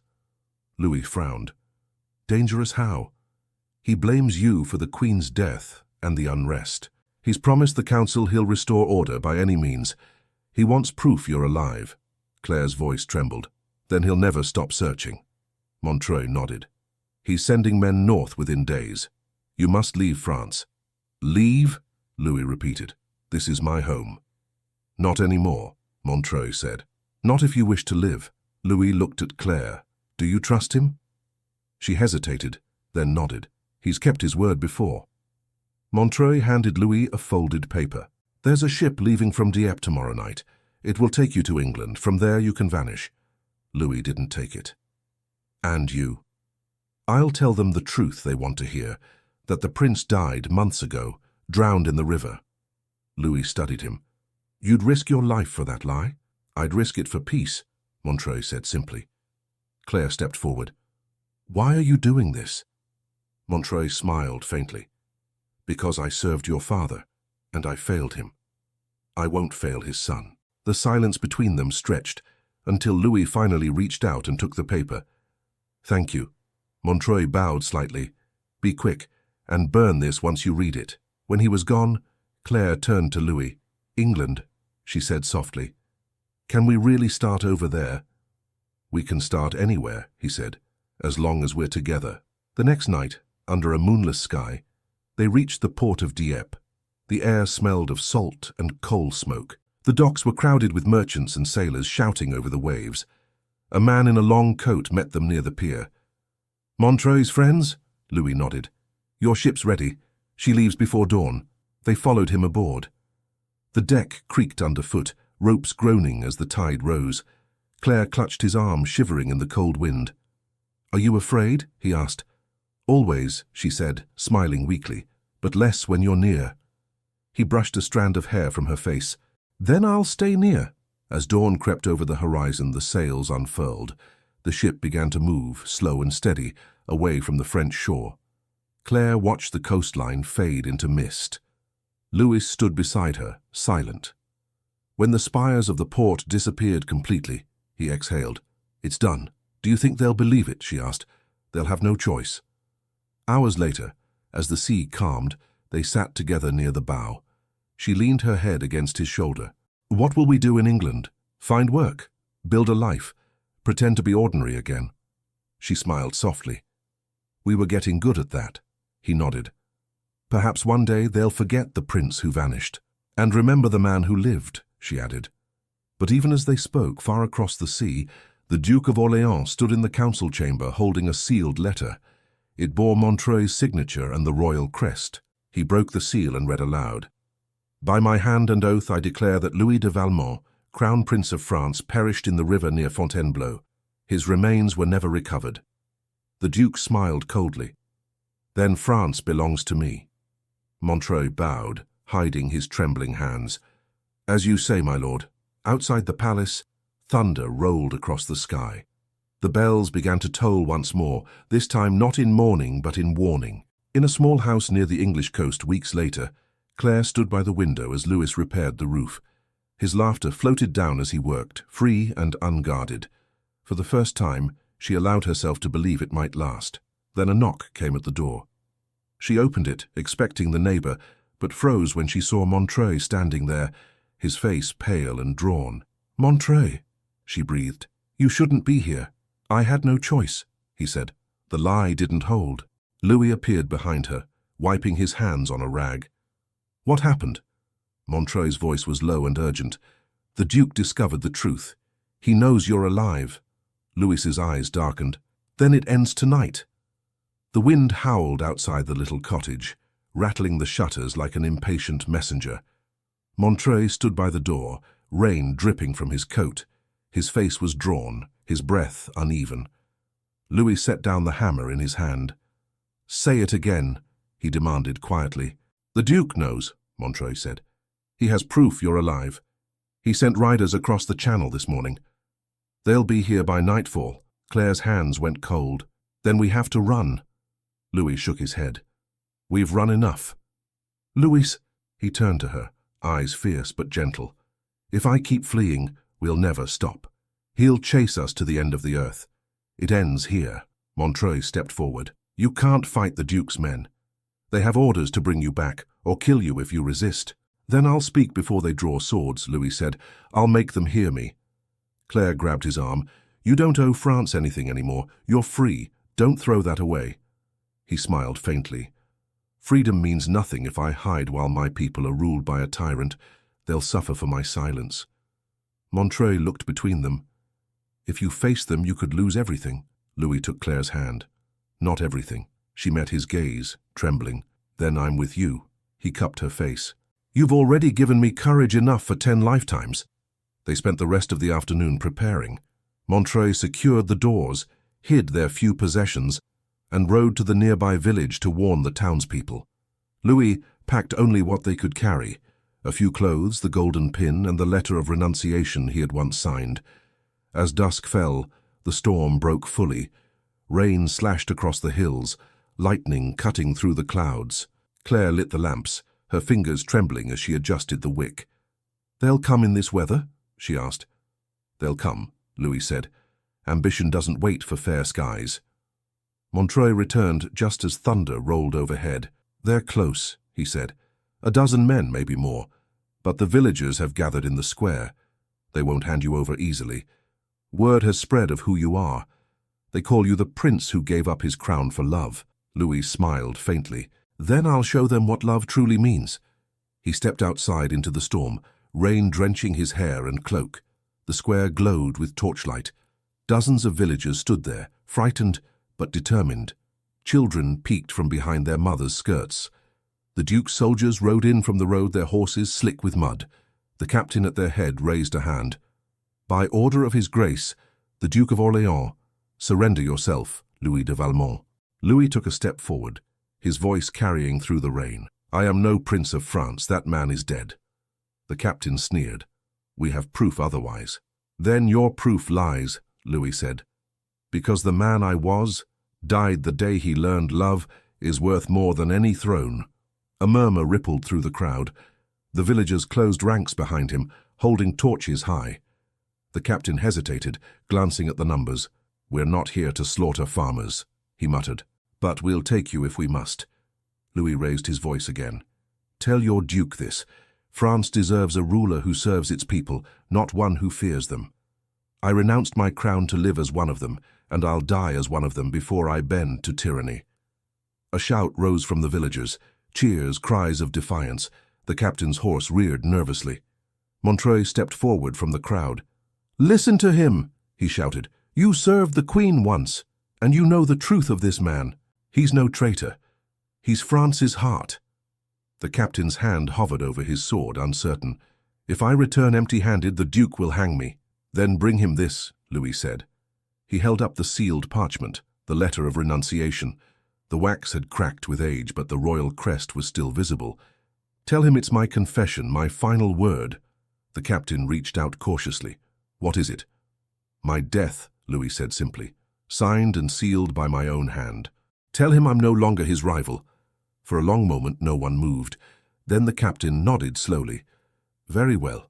He tucked the parchment inside his coat. We'll say we found nothing but a grave beside the sea. He turned to his men. Mount up. We ride for Calais. When they were gone, the villagers erupted in cheers, surrounding Louis and Claire. Montreuil exhaled in relief, his shoulders shaking. It's over, Claire whispered. Louis looked at her, rain streaming down his face. No, he said softly. It's beginning. The villagers guided them back to the cottage, lighting lanterns and offering food. Inside, the fire burned low, filling the room with golden warmth. Montreuil closed the door behind them. You've done the impossible, he said. You've ended this without blood. Louis smiled faintly. You did as much as I. Montreuil shook his head. My work's finished. Yours isn't. The people will talk of you, Louis. You'll become legend. But let that legend end here with peace. He extended his hand. Goodbye, Your Highness. Louis clasped it firmly. No more titles, Montreuil. Just Louis. The older man smiled.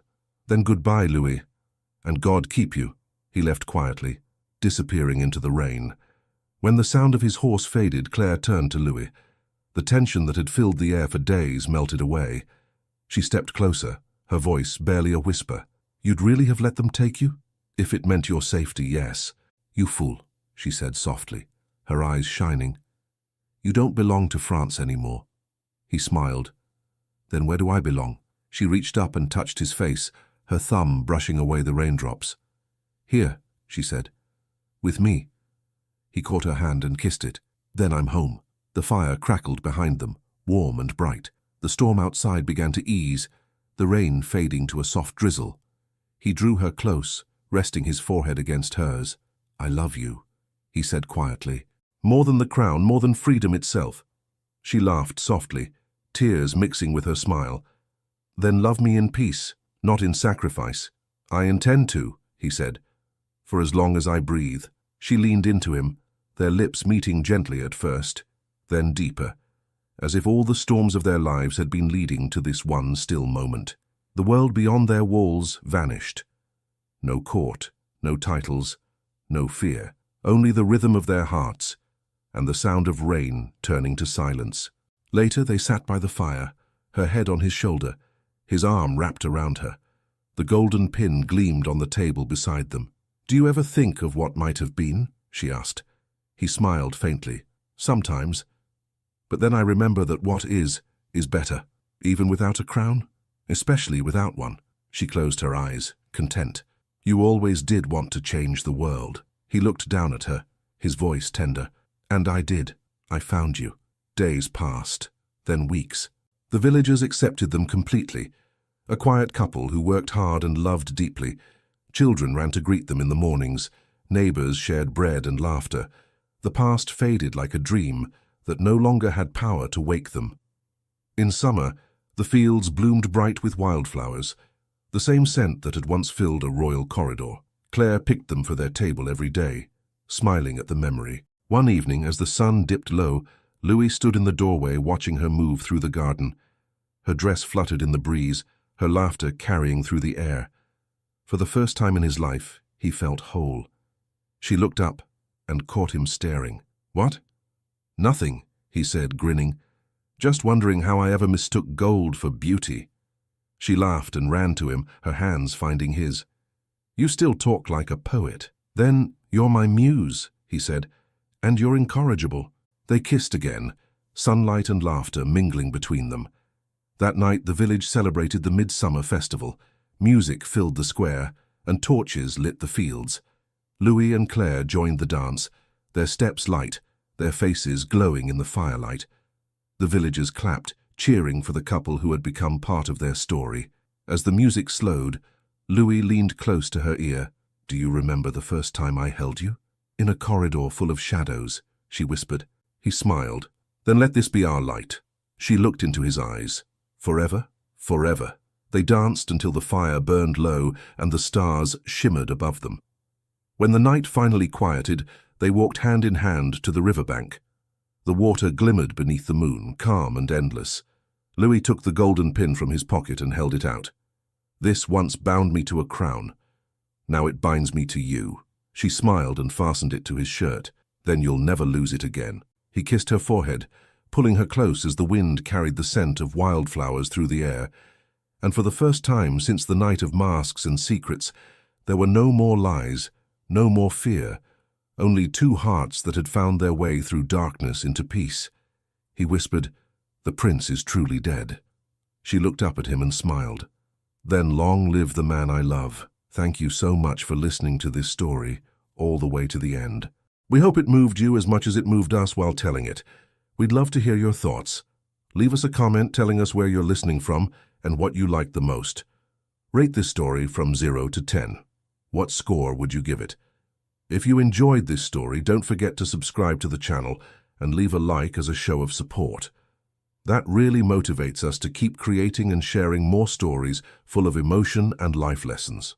And before we go, we want to remind you that an exciting and heartwarming story recommendation will appear on the final screen.